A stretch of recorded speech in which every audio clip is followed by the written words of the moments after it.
نحن في منطقة أقصى الجنوب الغربي من البلاد التونسية، وتحديداً على أطراف شط الجريد وواحاته في ولاية توزر، حيث تنتج التمور في تونس بشكل أساسي.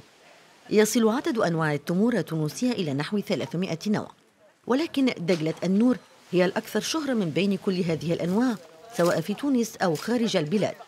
دجلة النور وهي نوعية من التمور تلقب أيضاً بسيدة التمور. مع بداية شهر أكتوبر تشرين الأول وحتى منتصف شهر نوفمبر تشرين الثاني يبدأ موسم الجني على الطريقة التقليدية التي ورثها الابن على الأب والأب عن الجد. تعلمتها مع جدي من الصغر، تعلمتها مع جدي وباباي واخوالي وعمامي واخواي. تعلمتها وانا صغير عمري 11 عام، نطلع نخدم عادية.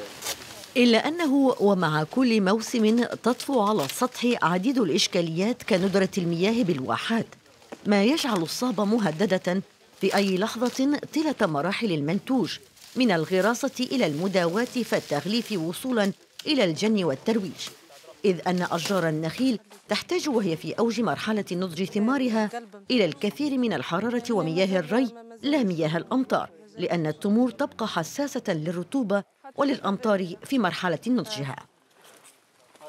هوا هذا هاني حطيته بالنسبة للصابة السنة احنا الصابة الحرارة جت برشا، هذاك علاش يجي شايحة شوية الصابة، مثلا قلة الأمطار وقلة مثلا قلة نتاع الماء، هذيك اللي تجي شايحة شوي.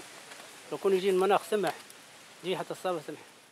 بعد قطع الأراجين من النخلة يقع فرز الدجلة وتصنيفها، ويحدث أن تجد في نفس العرجون الواحد بعض حبات الدجلة متوسطة النوعية، حيث يقع فصلها عن النوع الممتاز لتباع كصنف ثانٍ. في موسم جني التمور تتحول مناطق الجنوب التونسي خلال أشهر الخريف إلى ما يشبه خلية النحل، عائلات بأكملها تعيش على ما توفره تلك الشجرة الفارعة الطول.